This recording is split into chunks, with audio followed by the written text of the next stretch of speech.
talk today is about my journey both internally and externally over the last few years. But before I begin, I want to say that think of this as two friends talking. You know, I don't want to be talking at you.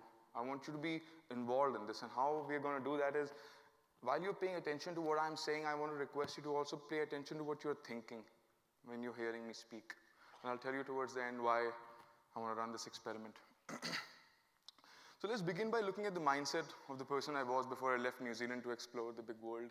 I was just finishing engineering at the University of Auckland, which kind of just felt like passing a bunch of exams, just like school again. I would forget most things between semester breaks. I think I was amazed by my ability to forget than to learn while I was there. Yeah. I think in retrospect, I was there to just make friends, and I'm glad I did. But something interesting happened in third year of my university. I found out about this competition called Imagine Cup. Now, Imagine Cup is the world's biggest technology competition.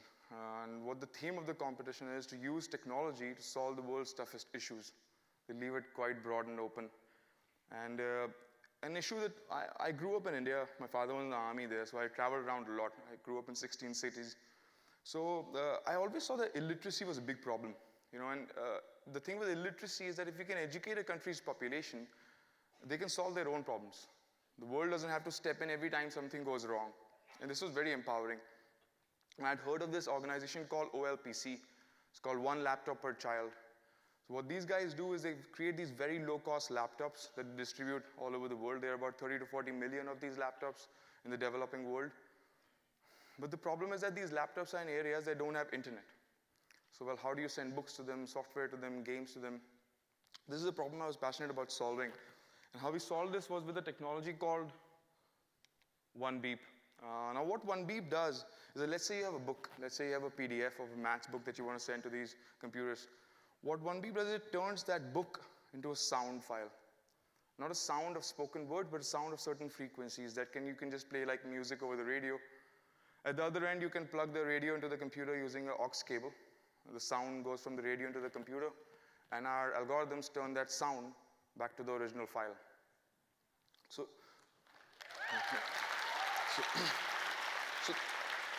And the beauty of this technology also was that it's a broadcast mechanism, right? So it's one to many. So one tower, you can update thousands of computers at the same time.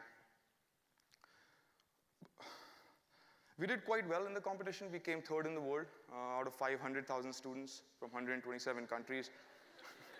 And yeah, that was... And I was very pumped. I came back, I was going to change the world, and like many of you in this room, I didn't need food, water, protein. The aim was enough to fuel me. But then I kind of got my first dose of what they call the real world. My university was coming towards an end, and my team decided that they were going to go into jobs, and I was left alone with the project. So I reached out to many universities in New Zealand and asked for help.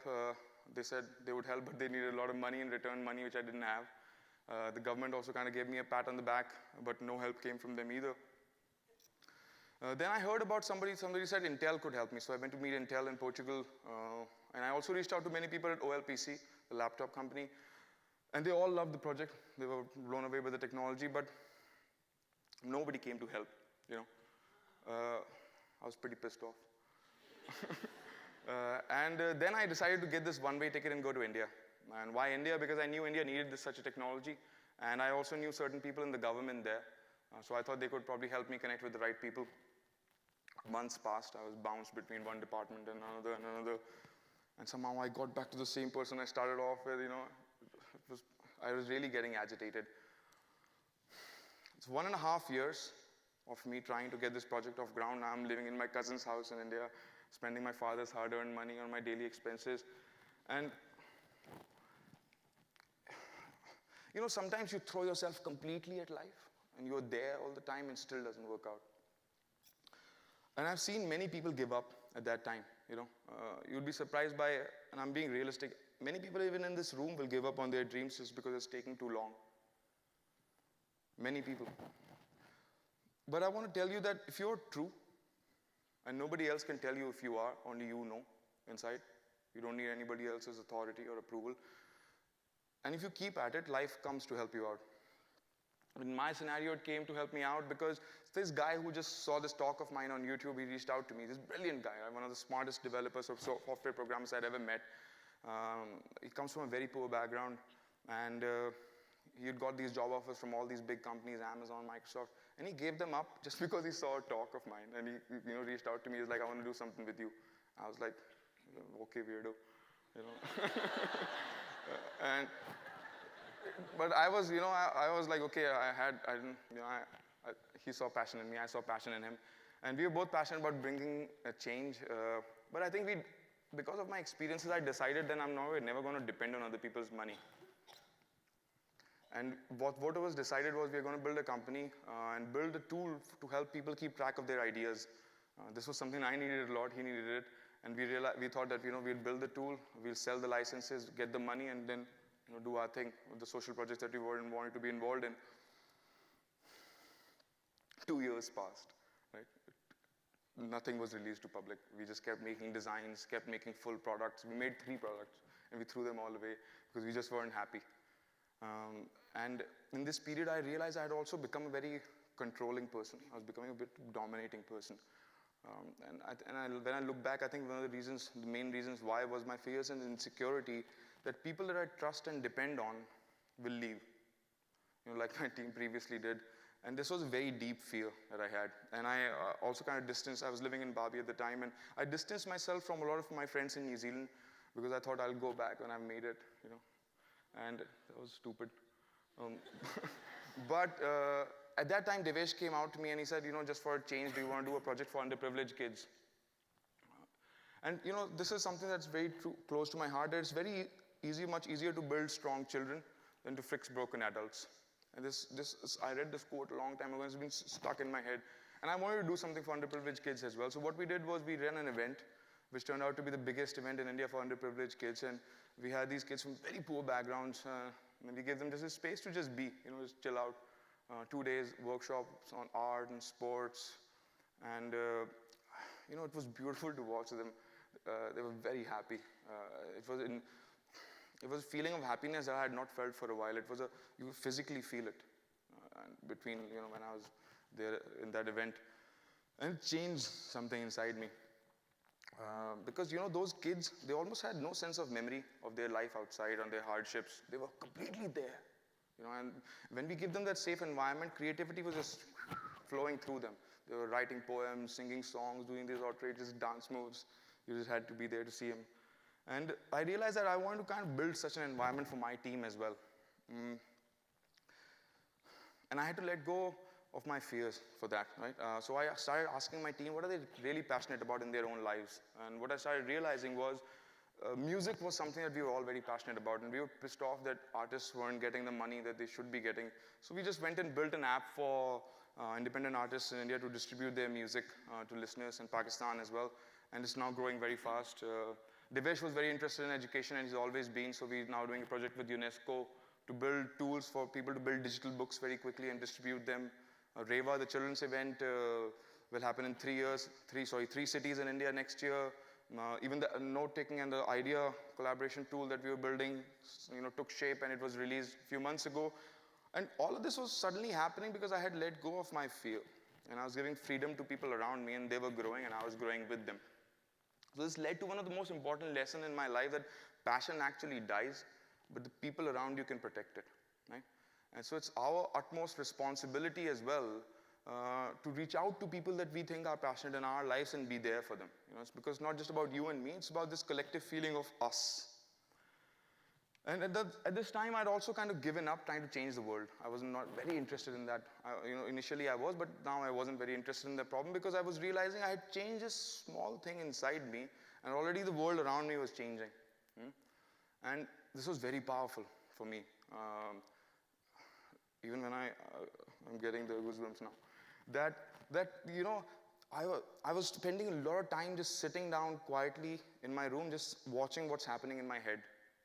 All the thoughts buzzing around, and I was realizing that more I was figuring out what's happening inside me, I was getting an understanding of what's happening around in the world, and I was very specifically looking at fear when fear was born in me every time I should think about something or a particular thing. And I was realizing the vast majority of the world is driven on fear. The world I come from, technology, is driven on fear, fear of missing out. We are drowning in these bloody notifications from this app and that app, and because we are afraid that what we might miss out on. Media, the news is driving on fear. It's almost like creating a distrust between people. Not all people are evil, but still, if you look, I don't have a TV in my house for 6 years, and I don't touch the evil newspaper. The government as well, if you see what's happening in the US with Donald Trump doesn't scare me as much as the whole generation of people who have bred on fear that have made Trump possible, right? And Trump might not get selected, and I don't think he will, but those people will still be there, right? And fear makes you think only about yourself, right? It's very closes you up, and this is leading to this rise of individualism. I'm seeing people are becoming more and more self-centered and just thinking about themselves. And it's ironic because even the word individual, it comes from the root word indivisible, something that cannot be divided. And yet we have never been more divided, and this division is being used in terms of nationalism, which is, if you really look at it, nationalism is just an over-glorified form of tribalism. And we really need to see this. Huh? And all of this was just by looking at one fear, right? All of these learnings were not by reading a paper or something, but just looking inside, right? And I want to try and kind of, try to unlock something in your brain today from what I've learned. Just for an experiment, just look into the person's eye who is sitting beside you. Look there for a second, right? The only true difference, see how uncomfortable sometimes it can make us feel just to look another person in the eye? Like, what is he thinking? The only true difference between you and this person are your memories. That's the only difference. Right? This is a very deep truth. With nothing, all other things are superficial. Only difference between you two are your memories. And this was, when I realized this was something that really awoken something inside me as well, and I started learning about the mind more. And I'm not a specialist in the mind, but friends of mine who are, who protect my passion, they keep reminding me that the Wright brothers didn't need a pilot's license, so we can begin. If you look at memory is what gives birth to our process of behavior, right? And memory is very awesome as well. It teaches you language, you can operate things, go from here to there. But when you start operating from our memory, which is our hurts, our desires, our demands, then we stop looking at life new. You can't be like those kids who had forgotten all about the rest of the world and they were just there. Memory is an isolating process, and what memory does is memory gives birth to thought, if you really look at it. And I'll give you an example of this. I had a memory of my team leaving me, and every time I would think about it, I would get this negativity fueling through me, and which would lead me to being a controlling person. So I was seeing this loop in many things in my life: memory, thought, action, over and over again. And sadly, you can't really erase your memory, but what you can do is be very, very acutely aware of your thoughts. And when you spend time doing this, right, what will happen is you slowly, and it will be a very slow and painful process, because you will find things inside you will not like. But in this process, what will happen is you will stop being driven by your negative emotions. I'll give you an example of this. See, what we usually think is that our mind is there and there are thoughts inside it, but the actual model is a bit different. And again, I'm not a specialist, this is just from my own understanding. There's a whole layer of the subconscious mind between you and your thought. And we are not aware of what this subconscious mind makes us do, right? And the only way to slowly get a hang of what the subconscious mind is doing is to look at your thought like a hawk. You have to be like an observer, just sit quietly and just see what's happening in your head. And you'll start realizing, and slowly like a jigsaw puzzle, coming together, this image will start, you'll start seeing this. And what this will do is that it'll create space in your head. You'll literally feel it. You'll feel the silence building up. It'll take a long time, but it's worth the journey. And what this space does is it creates space for creative solutions to be. You'll start looking at same problems very differently. And see, why I'm telling you this is because you'll be surprised by how many of the, it's really about, I saw this board outside which said that you have to really fall in love with the problem. And that can't happen till you are just always so agitated about how do I solve it. You have to stay with it, right? And that can only happen when you learn that, when your mind is quiet, when there are no ripples in it. When the problem stays there, it unfolds and you see more of it. And it's like, because I could teach you give you many theories, it's like giving you a fish. But if you really understand what I'm trying to get at here, you will understand how to fish.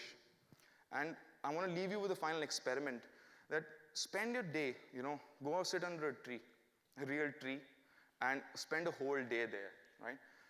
Don't take a book, don't take your phone with you, just spend the day with yourself. And when you're there, don't ask yourself what the world needs. Because to be very honest, what the world needs is people who have come alive. And when you figure out what makes you come alive, just go do that. And I promise you that our future really will be a festival. Thank you.